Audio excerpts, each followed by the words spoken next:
CM స్థాయి వ్యక్తి ఓ private mall ప్రారంభోత్సవానికి రావటం ఏంటని నిరుద్యోగులు శంకర్ నాయక్, వెంకటేష్ ప్రశ్నించారు.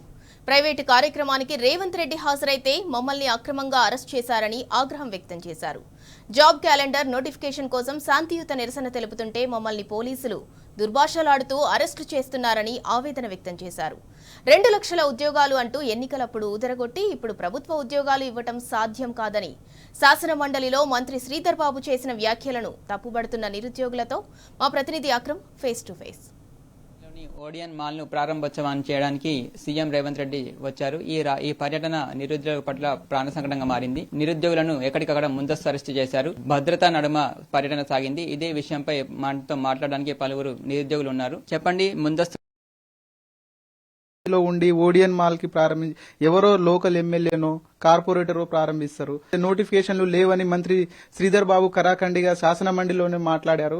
5% మించి ప్రభుత్వ రంగంలో ఉద్యోగ అవకాశాలను కల్పించలేమని అన్నారు. మేనిఫెస్టో కమిటీ చైర్మన్ గా ఉండి మేనిఫెస్టో అతనే రూపకల్పన చేసిరు. ఎందుకు మీకు అప్పుడు తెలవలేదా అని మేము ప్రశ్నిస్తా ఉన్నాము. అధికారంలోకి రాకముందు ఒక మాట, అధికారంలోకి వచ్చిన తర్వాత ఇంకో మాట అని ఒక మాట మాట్లాడుతారు. ఇది నిరుద్యోగులను మోసం చేయడమే. రేవంత్ రెడ్డి ఓడియన్ మాల్ కి వస్తున్నాడని తెలిసి మేము అతన్ని అడ్డుకుంటామని ఎక్కడ చెప్పలేదు, ఏం చెప్పలేదు. మార్నింగ్ మేము పడుకొని ఉండగానే పోలీసు వాళ్ళు మా రూమ్లలోకి వచ్చి మమ్మల్ని అరెస్ట్ చేసిరు. ఎందుకు? ఈ సీఎం కూడా మాట్లాడేది చక్కగా లేదు, పోలీసు వాళ్ళు కూడా అట్లే ప్రవర్తిస్తున్నారు. వల్గర్ లాంగ్వేజ్ లో మాట్లాడి దూషిస్తున్నారు. నిరుద్యోగుల వల్లనే మా ప్రభుత్వం వచ్చిందని ఎన్నోసార్లు చెప్పుకున్న సీఎం రేవంత్ రెడ్డి కళ్లలో పెట్టి చూసుకుంటామని చెప్పారు. కళ్లలో కాదు కదా, కింద కాలు చెప్పులతోటి తన్నిస్తున్నారు పోలీసు వాళ్ళతోటి. పచ్చి బూతులతోటి రేవంత్ రెడ్డి ఎట్లయితే మాట్లాడుతున్నాడో పోలీసు వాళ్ళు కూడా ఆయననే అనుసరిస్తా ఉన్నారు.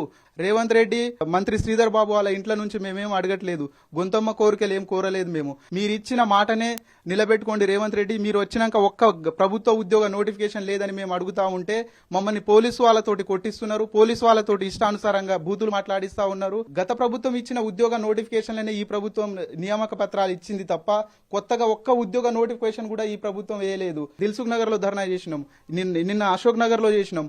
ఎందుకు మీకు కళ్ళకు కనిపిస్తలేదా రేవంత్ రెడ్డి? ఇక్కడే వచ్చినావు కదా ఓడియన్ షాపింగ్ మాల్ ఓపెనింగ్ కి.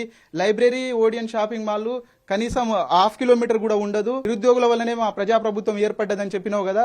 నీకు ప్రైవేట్ సంస్థ మీద ఉన్న సోయి మా నిరుద్యోగుల పైన ఎందుకు లేదని మేము ప్రశ్నిస్తా ఉన్నాము. శాసన మండలి సాక్షిగా శ్రీధర్ బాబు గారు అందరికి ఉద్యోగాలు వేయలేము, ప్రైవేట్ ఉద్యోగాలు చేసుకోండి అని చెప్పిండు. మరి అందరికి ఉద్యోగాలు ఎవరిని అడిగినా 35 లక్షల మంది నిరుద్యోగులు ఉన్నారు, 35 లక్షల పోస్టులు మేము అడిగినామా? మేనిఫెస్టోకు చైర్మన్ గా ఉన్నటువంటి వ్యక్తి ఈ విధంగా మాట్లాడడం ఎంతవరకు కరెక్ట్ అని చెప్పి నిన్న మేము ధర్నా చేయడం జరిగింది. మొన్న రేవంత్ రెడ్డి గారు ఉస్మానియా యూనివర్సిటీ వచ్చినప్పుడు ఎటువంటి సెక్యూరిటీ లేకుండా యూనివర్సిటీకి వచ్చి నేను ఓరికి మొత్తం శని చుట్టుకున్నది. తర్వాత వాళ్ళు పసుపు నీళ్ళతో శుద్ధి చేశారు. ఈ రోజు అశోక్ నగర్ కూడా వచ్చిన, అశోక్ నగర్ మొత్తం శని జరిగింది. అశోక్ నగర్ లో కూడా మా వాళ్ళంతా పసుపు నీళ్ళతోటి శుద్ధి చేశారు.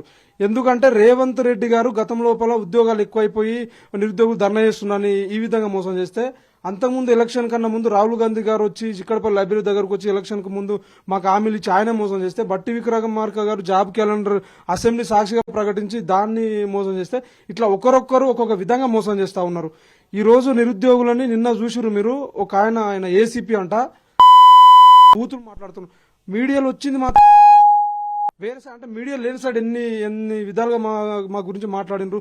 దాన్ని కూడా తెలంగాణలో ఉన్నటువంటి మేధావులు కానీ, పౌర హక్కుల సంఘం వాళ్ళు కానీ, ప్రతి ఒక్కరు యూనివర్సిటీ ప్రొఫెసర్లు కానీ వాళ్ళు గులాంగిరి చేసుకోవడం ఆపలే. కాంగ్రెస్ గవర్నమెంట్ వచ్చినాక 8 మంది నిరుద్యోగులు చనిపోరు. యాడున్నారా బల్మూర్ వెంకట్? అసలు బల్మూర్ వెంకట్ గురించి ఏం మాట్లాడాలని కూడా అర్థం. కోదండరామ్ సార్ కూడా 8 మంది నిరుద్యోగులు చనిపోయారు, మీ కళ్ళగా కానొస్తలేవా? కనీసం మెయిన్ స్ట్రీమ్ మీడియాలో కూడా రావట్లేదు. నిరుద్యోగులు చనిపోతే అంతకు అమ్ముడు పోయింది. భవిష్యత్తు కార్యాచరణ ఎలా ఉంటుంది? ఈ నెల 21 కు నిరుద్యోగ కవాతు నిర్వహిస్తున్నాం. తెలంగాణలో ఉన్నటువంటి 35 లక్షల మంది నిరుద్యోగులను కలుస్తాం. వాళ్ళందరినీ తీసుకొచ్చి పెద్ద ఎత్తున పర్మిషన్ తోటే శాంతియుతంగా నిరుద్యోగ కవాతు ప్రోగ్రామ్ ఎంచుకున్నాం.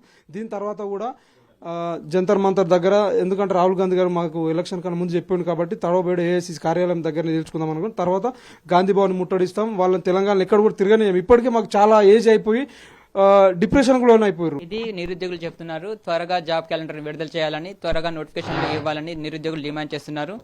కెమెరా పర్సన్ అరవింద్ తో అక్రమ్, టీ న్యూస్, హైదరాబాద్.